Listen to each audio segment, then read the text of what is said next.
Okay. Well, welcome to the After Sets podcast. We have Dana Gould and Maija DiGiorgio. Did I pronounce that correctly? Yes, you did. Yes, you did. Yes, because you go by one name, right? No, I am trying to just make it easy for people. There's so many vowels in DiGiorgio, so just do Maija. Yeah. Well, she's Gallucci. This is Gina Gallucci, and I'm Serritella, so we can usually get to the end of it. Oh, then that's good. Yeah, That's you guys will be great. fine. That's great. Then I said it's an option. It's optional for the user.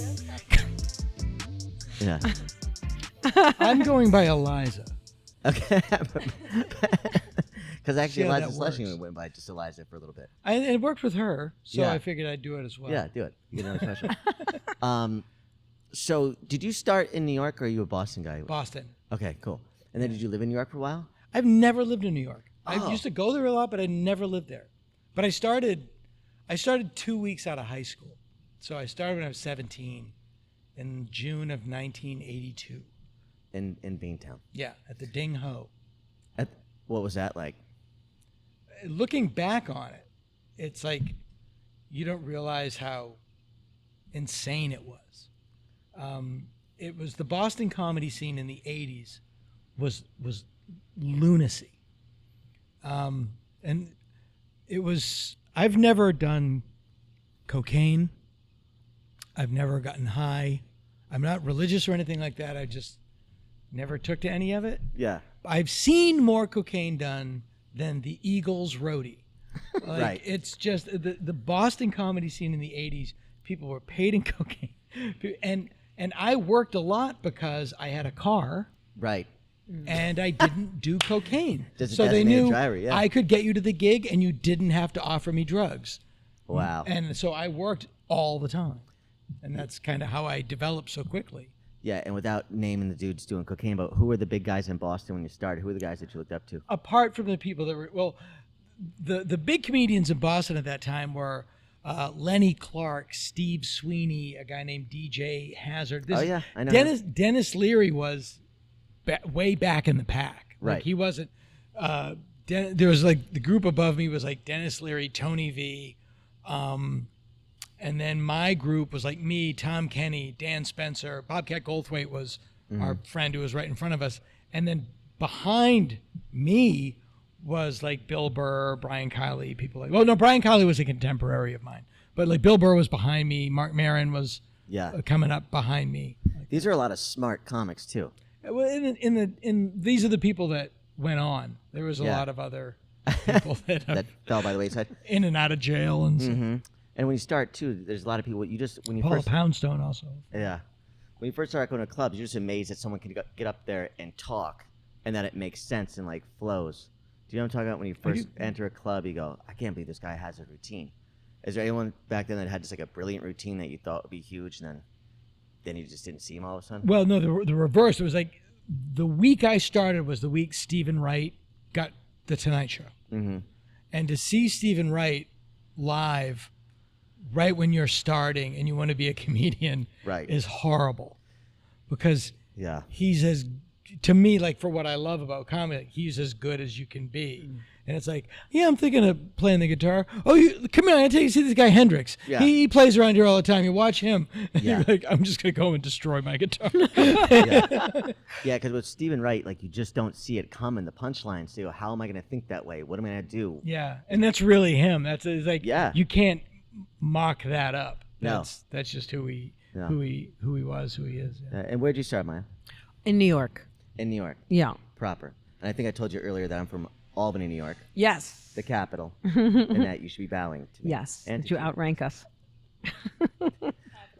Yeah. What club did you start at? Well, my first set was at Stand Up New York, but then I became a Def Jam comic, and then my main home club was the Boston Comedy Club in the Village. Yeah. Why Def Jam comic? Because my first shows I tried to get on it, and no one was giving me stage time. Right. And then a cousin of mine worked on the production of Uptown Comedy Club. Yeah. So she said, go up there, you could probably get on stage. And they'd let you get on. They'd boo me off constantly, but they'd let you get on. Really? Yeah. And then and if you passed 3 times, then they'd give you $50. And then I saw guys that were working that just, there was an open road to get TV credits, which was easier to get your agency and everybody else to open up that door. So from there I did like an Apollo and Def Jam, and then they let me in the mainstream rooms after that. Nice. So now, why did you get booed? Why did I get? Yeah, like what happened? Oh, it was interesting. I actually got booed off the Apollo, but I stopped it. So that's like you stopped the booed. Yeah, It's because mind-boggling. so they would go to. So what would happen was, and this is where the best training ground was, because they would boo everybody because everybody is taught to boo at the Apollo or places like that. But that's what they tell you: boo if you think everyone's sucks. So. Right. They basically, looking like I do, I would come on and I was like in my little hip hop gear, and they were like, white bitch, get off the stage. Right. And so eventually I learned how to stand up and snap and shut people down. And so, but I remember I tested the set because I was 6 months in, and Barry Katz called and said, do you want to do a TV show? And I was like, my first pay gig. Barry Katz, who was a comedian on my first open mic. Was he really? Really? Was he good? He was on my first open mic. No, he wasn't. I remember his jokes. I mean, Do you really? I came up with Barry. Yeah. Like I know Barry very well. Oh, that's funny. I still remember his jokes. He actually. Yes, he was funny. He was, and he said he's a nice funny guy. as a person. I He's like Barry funny. a lot as a guy. Yeah, I've known him since I was a child. He's got this personality that like even if you're like you just like him. He's you want just his great. approval. He's got like a Mitzi Shore thing to him, almost like where you just want him to like you. Yeah. He's a gatekeeper of sorts. We were saying He looks like he escaped from the Country Bear Jamboree. But what I always liked too because he always has a really good sense of the art. Like he's like his notes were always exact. Yeah, and that's the one thing you're that right. made me like when I started to work with him numerous times was he was specific. Like you want to do this and do that, and then be your charming self when you get out there. Yeah, That's a really good Barry. And so then I would. No, you really have his mouth. Like yeah, that it was is the way incredible, yeah. man. It was incredible. Really So she like, do you want to do the Apollo? And I was like, it was $800. And I was like, I never made money as a comic, and so I was like, oh, I'm going to test this. So I went to this Peppermint Lounge, which is where they used to test the Def Jam comics, and they pulled guns on people in that club. Was crazy. That's in New York. It was in East Orange, New Jersey. Okay. So and Bill Bellamy wow. was the host. So I went on and I did okay there. And so I was like, I know the set is solid because it was, that's a tough testing ground. And then I went on, and before I got on, there was a fight that broke out in the balcony, and they sent in these two cops to break it up, but there were white cops, and then the audience booed the cops, and then Steve Harvey comes running on and defends the cops, and then they boo Steve Harvey. Sure. So then he goes, "Quick, get a magician," and they put a magician on, and then they're yelling, he's a fake. We saw how he did it, and they go, "Quick, get the comedian," and then here I come, I'm half Italian and half rear, and then I just panicked and yelled, "Shut the hell up," and they did, and it was like. And I was like, oh, I better get a joke off real fast or I'm so dead. Gina. So I had at the end, I had a really strong, I had a great set. They stood up and everything. Nice. And then you could have tapped me on the shoulder and I would have I was PTSD for like the next 10 years. But yeah. I understand that completely. And Boston was like that to a much less degree. I'm not comparing it in any way to being at the Apollo. But it was combat. It was and then I went to San Francisco, which was like, everyone's in berets. And, it's like being in a hot tub. It's just it was neck snappingly different. But yeah, Boston to a lesser degree, it's combat. You had to go out there right away and grab them, or you were screwed. It really makes you great. Like whenever there was something crazy, even now. And I want to be more of an intellectual San Francisco style comedian. It's coming. Apparently, we have a yearning to make less money. Yeah, and then as soon as something goes awry, I'm like, all right, well, somebody says something crazy, and then this other weird personality that comes out, and I'm like, I don't even know what I said. I'm so ashamed. Yeah. Bill Burr is a great example of coming up in Boston. Is you can't get in. If he doesn't want you to get in, you're not going to get in. And he has your attention from the get-go. Yeah. And that's how you had to develop there to survive. Yeah. Boston is like an obnoxious town like that. Like the guys that like are in control of things are obnoxious about it, and definitely kind of hold on to it tight, and will bust your balls.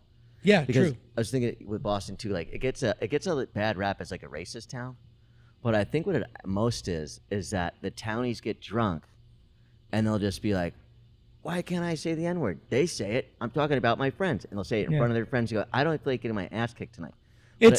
it's also a very racist. Yeah, it's a little bit different. Like something will happen, a crime will happen, and they'll round up every black person in the area. Like it's a little nuts up there. What kind? Can you just? I but forget. Italians are like the Irish with that. Yeah, the Italian, Irish, New York, they have like a rivalry, but they're the same animal. Yeah. Somebody did this joke. This is not my joke.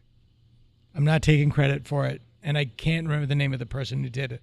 But it was his impression of a Boston cop. Can you describe the black man who assaulted you? Actually, it was a white man. Interesting. A black man disguised as a white man. That's a great joke. That's hilarious. Yeah, that's true. Yeah. So what? Not mine. I don't want to take credit. What drew you to San Francisco? Because you were like kind of synonymous with the San Francisco comedy scene. Yeah. Yeah. I felt that I had kind of done Boston, and I knew I wanted to live in Los Angeles. Right. I knew I wanted to end up in Los Angeles and yeah. not New York. And San Francisco was closer. Yeah. And I figured I'd go to San Francisco. Well, also, I was following Bobcat, Yeah. who moved from Boston to San Francisco and became a big star, and then moved to L.A. And me and Tom Kenny and Dan Spencer all kind of followed Bobcat. Like, Yeah. we'll just do what he did. Tom Kenny is now the voice of SpongeBob. He went on to fabulous success. And it's quite a difference. That's a huge difference. Yeah. Yeah. And I was dating a girl. I was one of the only guys that moved to San Francisco for a girl. What nice. Yeah. Yeah, those are good odds actually. Yeah. So what year was that? 86. And what since 1986 till now, how do you think San Fran has changed? Is it The city or the scene? the city? The city is becoming Blade Runner. It's the tech money, and I moved to Los Angeles in 1989, and I'm a Los Angelino, but and I love Los Angeles, but I go to San Francisco a lot. My daughter goes to Berkeley. I'm always up there. The money of the tech boom has. There's decimated the middle class. There's no middle class. Yeah. There are multi-millionaires who work in office buildings and people who live on the street. Yep. And if you haven't been in your apartment or your home for 30 years, you can't afford to live in there. Yeah. And the service industry can't even afford to live in an area that's close enough to commute. Right. And you have these buildings now, so that these tech companies are building buildings that have restaurants and gyms in the building, so you don't even have to go to the sidewalk. Right. Oh wow. And it's Blade Runner. It's like Yeah. Blade Runner on the ground and Jetsons above the clouds. Yeah. And you go back and forth. It's really heartbreaking. That's what all these strikes are about too. People are like, during the pandemic, they're like, I was doing better on unemployment and food stamps, and then I go, now I'm working and I'm kind of doing worse. So I think it's the natural kind of progression of not working for that long than going back. I just feel like there is a rage about. It's becoming, in terms of Screen Actors Guild, it's becoming nearly. You used to be able to be a middle class Yes. working actor, Mm-hmm. and that's going away. Yeah. And that's bad for everything, because one of the every company is a slave to Wall Street. They want to have a massive quarterly report, but you also have to have people that can afford to buy your product. 100%. And Henry Ford knew that. This is not comedy podcast Yeah. stuff. This is my alarm telling me to shut up. No, you're good. Well, they're cleaning up the plastic in the ocean. You guys been watching that? No. Where? They had this thing have you seen this thing? These huge ships in the ocean that are collecting piles of trash and putting them up into the. I feel like Where are they putting the trash?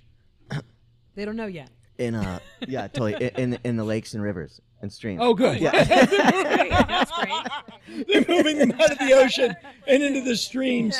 Yeah, totally. Locally sourced garbage. That's amazing. Gina has a question for you. Do I? The one for Dana. Take this. I don't want this in my face like that. Oh, put it like that. Mariah Carey. Dana, you were Could go like an this. altar boy. I was. In your early years. Did you ever see anything weird I during will. those days? I will tell you this. I was an altar boy in the Boston Archdiocese in the 1980s, and one of the coolest adults in my adolescence was a Roman Catholic priest, who I was alone with a lot. in a van, and he was completely above board, great guy, and the exception that proves the rule. Right. But no, he was great. Where is he now? I think he's still there. I think he's in Worcester, Massachusetts. But I remember one year. Remember the Halloween when you're too young, you're too old to go trick or treating, but you don't have a car yet, and you're just a dog with shoes. You have nothing to do. You're rogue. Yeah, you're rogue. And I live in a small town. We're gonna walk around and throw eggs, at cars. Right. So Father O'Brien pulls up, me and my friends. He knew us. Well, he pulls up next to us. We're walking down the street. He goes, "What are you doing?" I go, "Nothing." We have bags of eggs. Nothing. And he goes, "Get in. You're gonna get killed. You're gonna get arrested." So we got in, and he drove us around, and we threw eggs.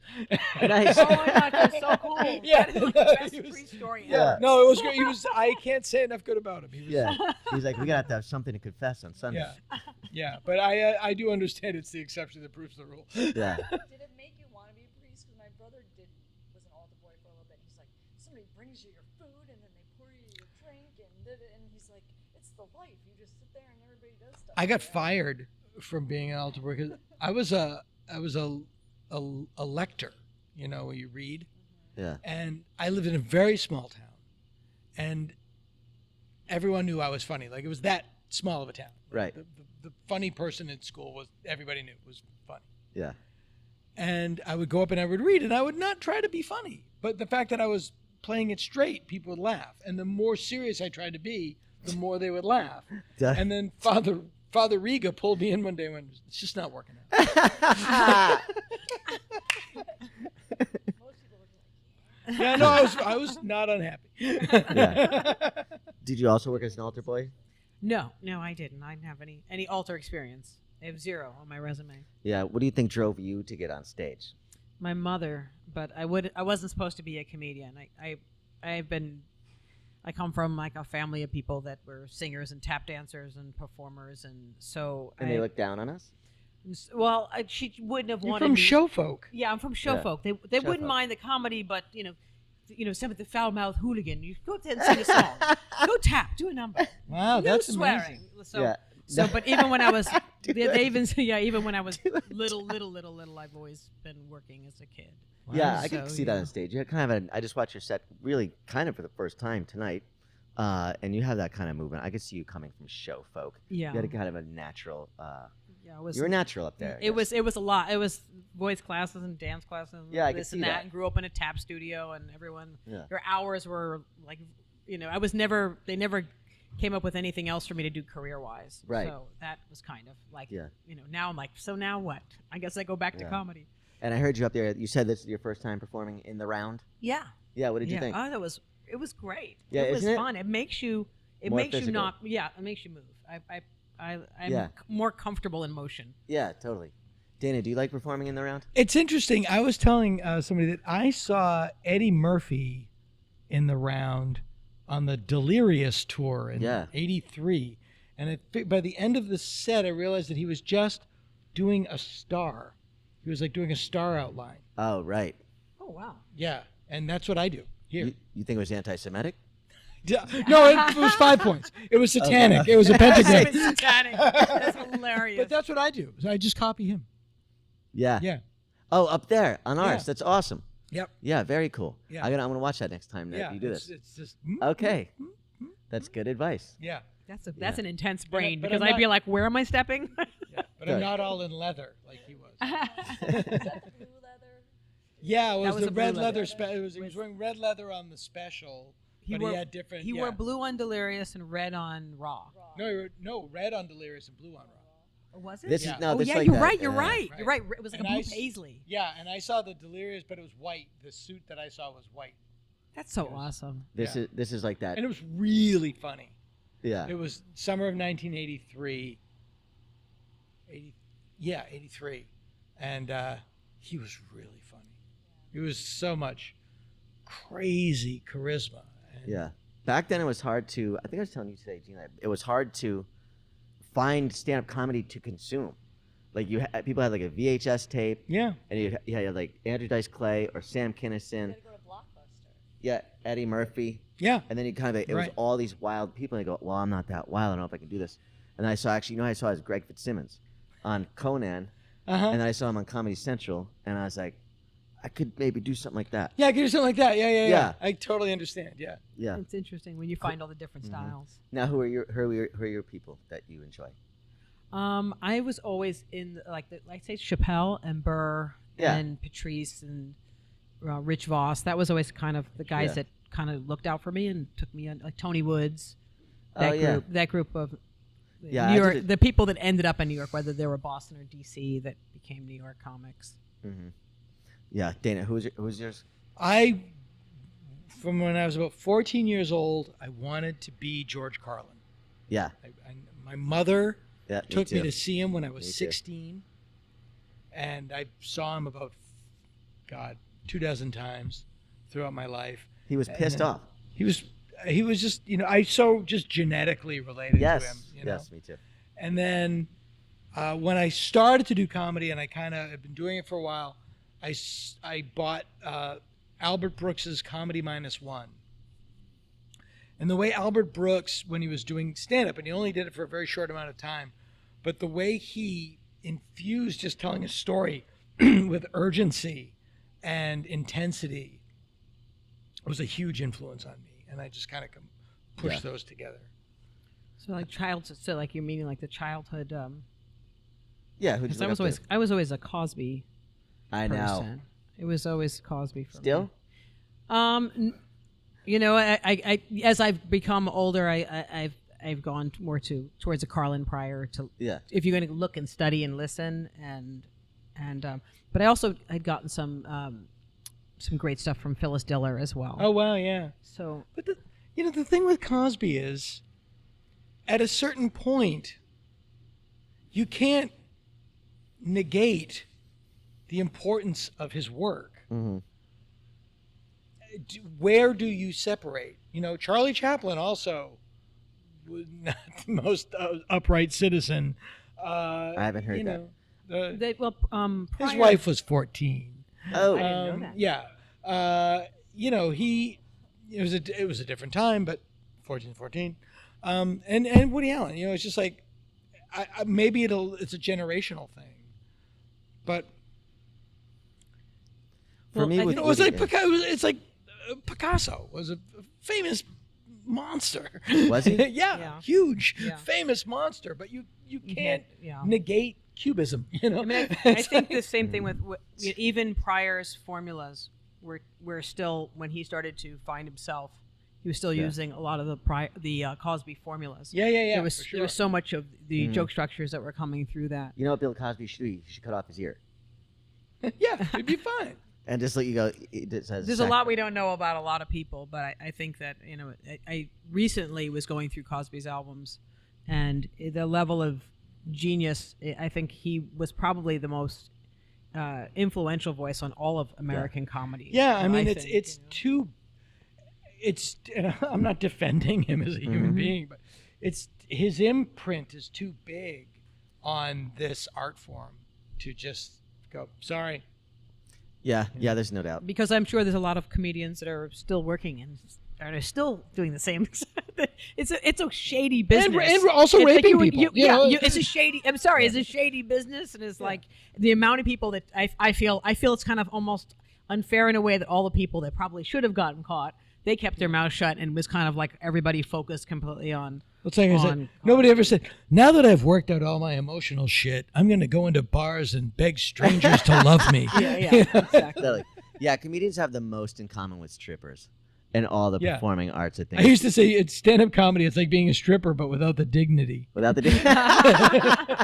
Or if you take in, you go, what's it like dealing with a comedian? I go, take the entire ego of a band, the drummer, the bassist, the lead guitarist, and the lead singer, and all their little foibles, and power pack it into one person. Yep.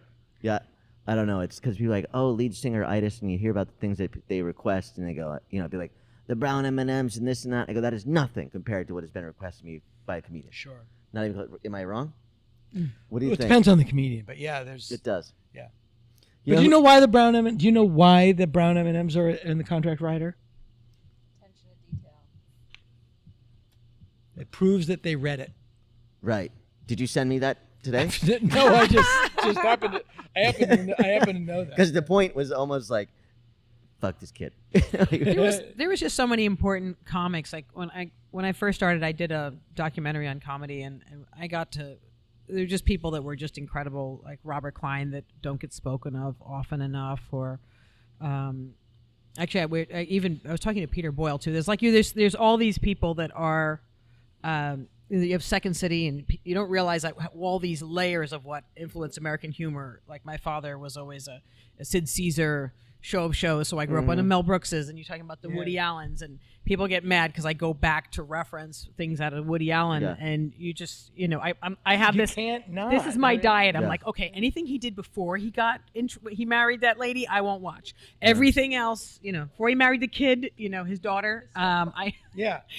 I won't watch it, but I'll watch before that, and I'll feel just fine. That's the craziest thing is, and yeah, like I love Crimes and Misdemeanors. I love Annie Hall, but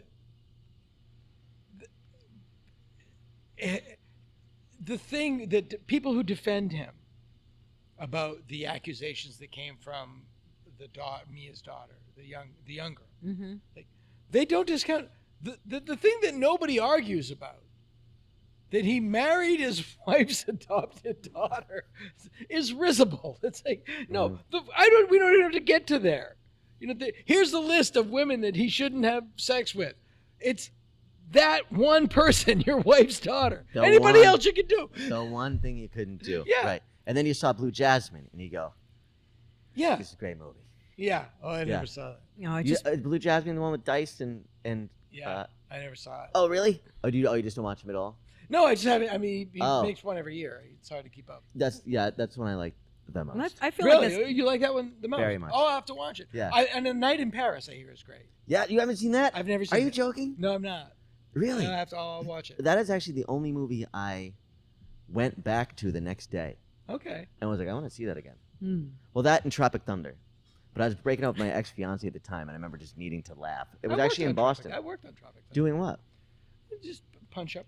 Oh, that's awesome. Yeah, it's so we just had what we were talking about, great comics that like you like the most, or that you look up to or whatever. But one of mine was here tonight. It's Patton Oswalt. Yeah. I think I wanted to write an article like, who's the GOAT besides the GOATs? Like, because people are always like, who's the greatest of all time? Richard Pryor, Carlin, names you name. But I think Patton. His jokes are so finely tuned, and then And he lives it. I mean, he breathes it. yes, he does. And he was a punch-up guy. How do you come across a punch-up job on a movie? Well, that one I was a writer on the Ben Stiller show, so I usually ended up on wow. every movie he directed doing stuff. Did you know DeVoe Dunn? DeVoe Dunn? Yeah, he was a black kid on the Ben Stiller show, and he was like he was almost a regular. He was in like 4 or 5 sketches. He was the Sonny D kid. Oh God! Hey, Yeah, okay. Sonny D. Yeah, I didn't know that's what his name was, but I remember Sonny D. So he worked on there. I remember he was in the sketch, like they were in like in the hallway, and there was like some bullies, and there was like backpacks. Do you happen to remember what I'm talking about? Yeah, You yeah. So that Do you was remember Grady's Oats? I think The so. Wilford Brimley commercials? Yeah. That was me in makeup. Yeah. I was also Otto the Anti-Cupid in a tree in a diaper. Did you do any other training outside of just stand-up? Were you ever? Yeah, I did in college. I did theatrical stuff, but I nothing. I never learned anything. Oh, I just. Just to stand up. Well, You were yeah, raised. just You went to more like- school in a little school called Vaudeville USA. Yeah, Right. I was like at the vaudeville. I was like, okay, do we have to do this? Yeah. I can't imagine learning you going to the Apollo. That's an education. Like to go to people that literally boo you, which is every comedian's, any performer's nightmare of getting booed off stage. It is the ultimate fear of every performer, and you had to deal with it. No, we'll do it. They will air it. That Yeah. was the problem. I was so used to getting booed by that time, though. I was like, it wasn't a big deal. I just didn't want it to be aired and booed. And Ian Edwards knew, like, because Ian Edwards was always so great in the head and always killing, and he watched. I think he's watched me get booed off of more. I don't think anybody's gotten booed off of more places. I used to just be like, okay, they're booing me. Okay, now what Yeah. am I gonna like? All right, let me try this. Like it was like it was just commonplace. It was. I don't know what's wrong with me. Did it ever spill out into the parking lot? Tracy Morgan drove a getaway car once to get me out of the club. Right. Like, Yeah. Why?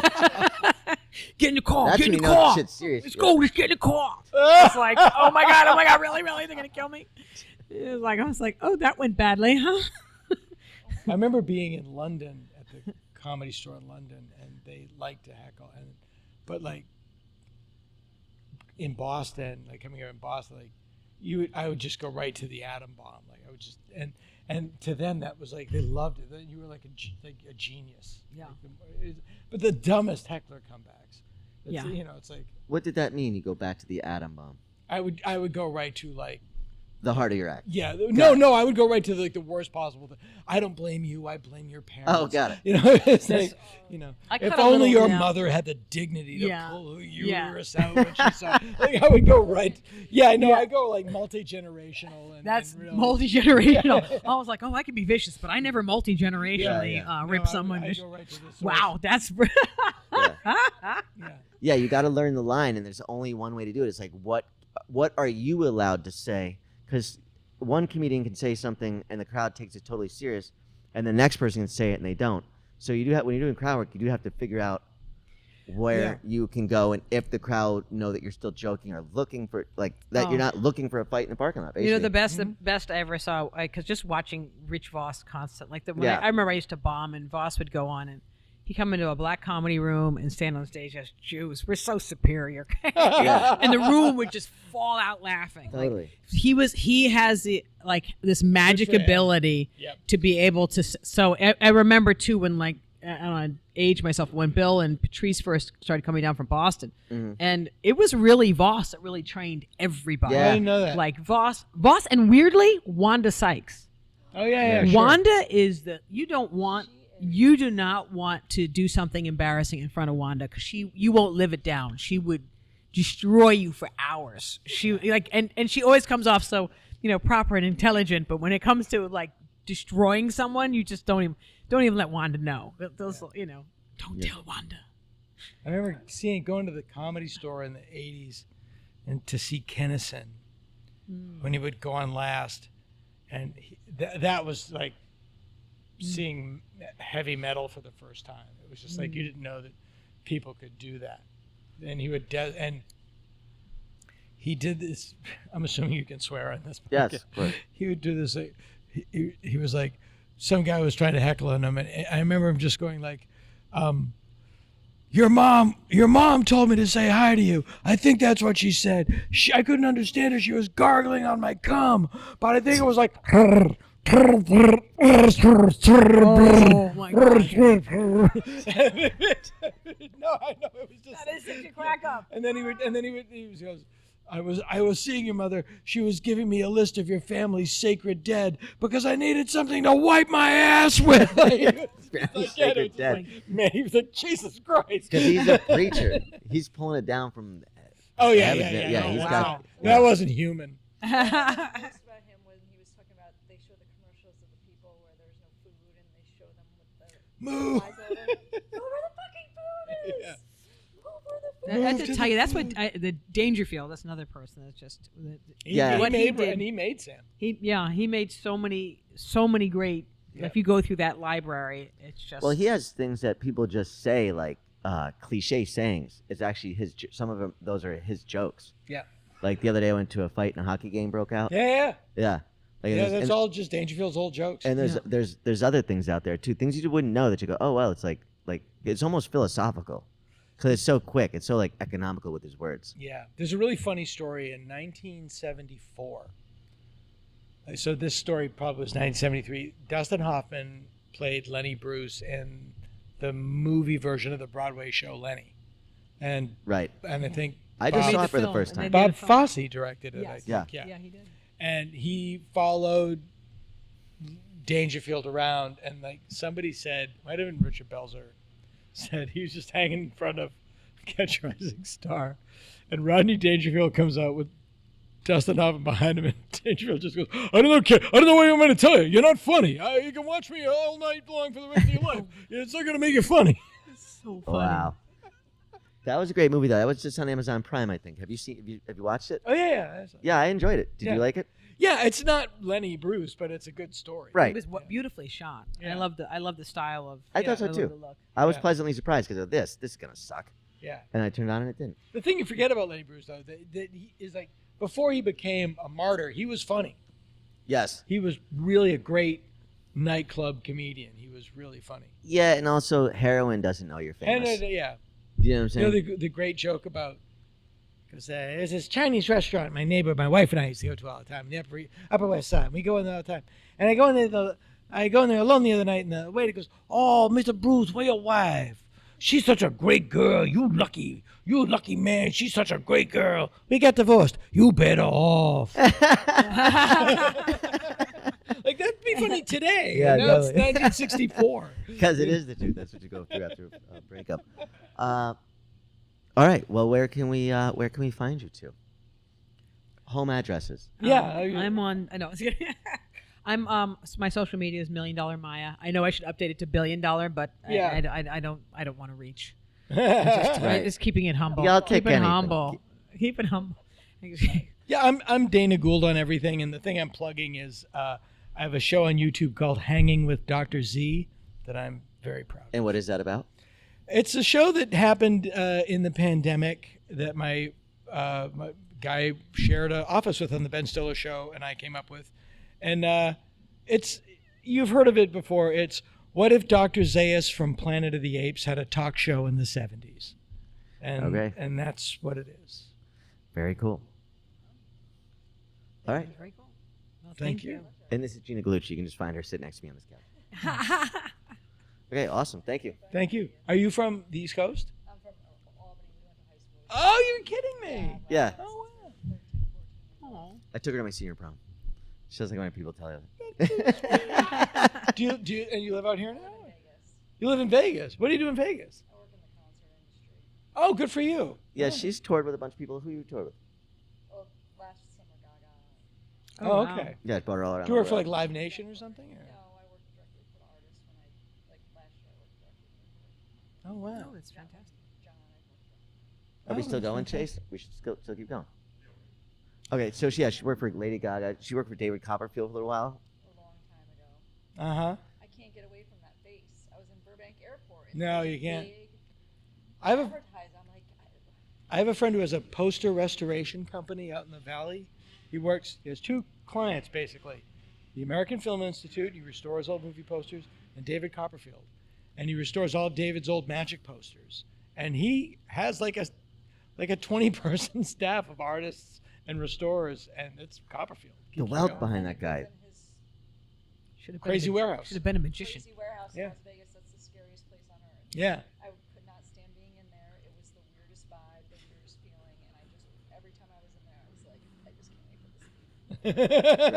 this. Right. She actually signed an NDA when she was let go, not to ever mention that warehouse. So we're actually probably our Oh, lives. I are brought right it now. up. I brought it up. No, I'm kidding. Thank you, Dana. Gentlemen. Because you just did take a bullet. It was the warehouse because they would have trucks in the parking lot with his face on the truck. Right. So it wasn't. Yeah, yeah, there yeah. was no secret that that's where. Well, he'll disappear your ass too. You Yeah. breaking that thing, you could find that just poof, you're gone. He tried to. We were working on levitation one time, and that was. As one does. That's right. That was a crack up. Well, he was doing that in the Catholic Church. He's like, you need to get a stronger core. And I'm To thinking myself, levitate. I'm not going to do this on stage. Like, I'm here practicing because I have to be, but if you Wait a guys- minute. So they made you levitate? Well, it was we were practicing, like me and a few of the magi, like the guys that helped him on stage do all the illusions and everything. So they were like, he was making me levitate. Wow. In your core? What? That should. I He had should to be. stay If he was. Yeah. Because you have to stay Oh. flat. Oh, like when wow. You're you know, it has to look like you're just flat and rising up and down. And Yeah. I was like trying to hold myself. Oh my 'cause, gosh, that's You know, wild. there's not a whole lot to hold you. I always wanted Yeah. magicians. Even as a comedian, I wanted my 8x10 to be like a deck of cards, like you the fanned out deck of cards. got it. You should take that now. It's fun. Great headshot. That's a great headshot. That with the piano. Remember the piano? Everybody had the piano tie. Jay Leno, the king of the piano time. Are you friends with him? Yeah, sure. Yeah. I've been around. I know everybody. Yeah, everyone respects you. Everyone loves you. I've been around because I'm not dead yet. That's why. Yeah, exactly. Yeah, no, I know. Jay and I had a very, very good friend. It was the biggest. He really was my mentor. He was a comedian, Kevin Rooney. Oh yeah, He of course. passed away last year. Yep. But Kevin really took me under his wing, made my life, changed my career, changed my life. Brought me to LA, and he just, I'd opened for him on the road, and he brought me to LA, and he took me to the Improv, and I didn't live here yet, and he just said, "Hey Bud, this is my friend Dana. He's really funny," and Bud just said, "Call Eric for spots," Yes. and that was me auditioning at the Improv. Wow. Like, never had to audition. I always got spots, and it was just because Kevin said I was funny. Oh, that's so great. This is pre-internet, where like one person's This was opinion is so important to your career. 1987, Yeah. 8. And he gave me the two best pieces of advice I've ever gotten as a comedian. Gave them both to me same night. We were in Dallas, Texas at the Improv, and I was a very angry young man. And he said, the first thing he said, the audience wants to like you, Yeah. but they're waiting to see if you like them. Right. Oh, wow. Yeah, no, exactly. And Yeah. and then the other one was, and it's a show. People paid, got babysitters, paid to park. I was like, you can't get mad at them if they didn't laugh. It's a show. And you're the show. Mm-hmm. You're in the light. You have a stick that makes your voice loud. It's not on them, it's on you. And I was a better comedian the next show. I was a better comedian the next show. I think adrenaline produces anger too. Do you know what I'm saying? And that's Sure. something you got to learn how to harness. Sure. Just as a And new you comic. struck me immediately because you're the spitting image of Kevin's first wife. it was very true. When I first saw you, I was like, Jessica? This is like his first wife. You look the way she did in 1988. So different. That's trippy. Yeah. Maybe It's very really strange. is me. Yeah. Woo, David Copperfield, but Yeah. Sneaking me around. but anyway, Kevin's dead. Oh. He died. Sorry to He hear passed that. last year. Yeah. I'm sorry for that. They all go. They all go. Mitch McConnell woke up I know. to a hot breakfast and a warm Yeah. bed, and Paul Rubin's gone. Yeah. They're all still waking up. Yeah. I said that to him the other day. I said, when are they going to die? Yeah. When are they going to know. start dying? Because all Donald the Trump will people live to just- 112. Yeah. He'll drift off peacefully in the middle of a Yeah. blowjob. You know. It's where people are like, do you feel old? And it's like, I don't know. Do you know what day that I'm gonna die? Because if it's tomorrow, very old. But now with this anti-aging stuff, we could be living another 80 years. Yeah. You guys see that they're anti-aging these mice and shooting stuff into them, and they're, No, they're what? aging backwards. Where and who's got it? No, this is Blood bank- this is actually happening. No, no. You have, it's to, you, have not. to, you have to kidnap a baby. They have to basically Drop a- cells that are reproducing. Your cell get so old that they forget how to do it, so they're taking on a DNA sequence and then re-injecting it into you so that your cells reproduce as they're supposed to when you're 19. They've been de-aging. They've been de-aging mice, like literally going from gray hair to young again. I tell my dad, I go, So just what you're hold saying on. is, if we live long enough, we can Yes. become mice. Yeah, exactly. That wear helmets. 'Cause I think the only way that you'll die is an accident.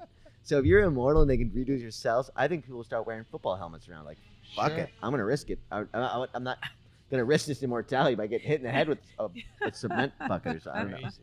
Yeah. So we're looking forward to that. Yeah. Huh? Howard Stern would do that. Yeah, absolutely. He doesn't want to die. Yeah. Pro or con sub implosion? Oh, No, I'm kidding. I'm just fucking. I'm angry about the amount of money it took for them to look for those people, and ultimately we knew they were dead. Yeah. Mm. Gina guy- did some of the GoFundMe page towards the search. That's why. No. One of my coworkers from The Simpsons was one of the guys that they interviewed. It had been on that sub, Mike Reese. He been And I on was the like- sub? He'd been on the sub, and he was one of the guys that they would go to the interview. And I was like, "What the fuck are you doing, Mike? What are you doing on this story?" He goes, I need some press. Yeah, He was tore like- on it. This guy was on the sub. It was his wife's idea. I wouldn't get on that thing for all the money in the world. Wow, insurance policy. I was. You're on a sub. I'm not a submarine. I'm not a fan of submarines. I Well, get that wasn't very even a claustrophobic. submarine, that was a- Yeah. Death spear. Yeah. Yeah. Yeah. Like a mailbox that was bolted shut. Yeah. You couldn't even like there was no room for everybody. Even like how fun is I that? feel bad for the kid that didn't want to. Yeah. That's the. You didn't want to go? Well, according to there was the aunt that he was estranged from that said he didn't want to go, but then the mother said he took her spot. Yeah. Yeah, I saw the mother interview. He wanted to go. We'll end on a 2 positive years note. ago, He died when he was. yeah. 2 years ago, they were supposed to go during COVID, and it didn't happen. The mother and the father were supposed to go, so the kids would have been orphaned. Right. Now the father and the son are gone. The mother and the daughter are still alive. So she gave him. And the Holy Ghost is still there. We know that. That's the reason I don't. But I don't understand is we saw the Titanic. Yeah, I don't understand. It's not new. We're not finding something that no one has seen before. Yes. And if you go to Las Vegas, you can pay $20-some to go to the Luxor and see the artifacts right there in your face. Not $250,000 Really? They're at the Luxor? to get imploded But in if I don't get it. Yeah. you have that much money, you're just like thinking of ways to spend it. Yeah. But that's no doubt. not a way I would ever spend it. That sounds terrible to me. Oh, Yeah. it's awful. Yeah. You had to use the it was like a black box and to use the bathroom, right? Like that they had to use. Really? Is that what it was with the It bathroom? was a little box. Oh, please! I don't even want to go to like Yosemite unless there's Yeah. like a place to get some cocktails and some food. You know? Yeah. I mean, You're gonna be stuck in a place where you have to go in a box. That just yeah. it was all bad. It was all dumb. I was And not to bring up someone else's show, but Howard Stern was talking about the little box that they had to go in. They said it was literally like a black square box. And he goes, the second something went wrong, and we were stuck at the bottom, he goes, I would have taken that black box and bashed everyone's head pieces with it with the corners. It was so fucking dark. Yeah. All right, the wonderful Dana Gould and Maija DiGiorgio. Thank you. Did I do it right? Yeah, you did. Thank you. Wonderful. Okay, thank you. Wonderful.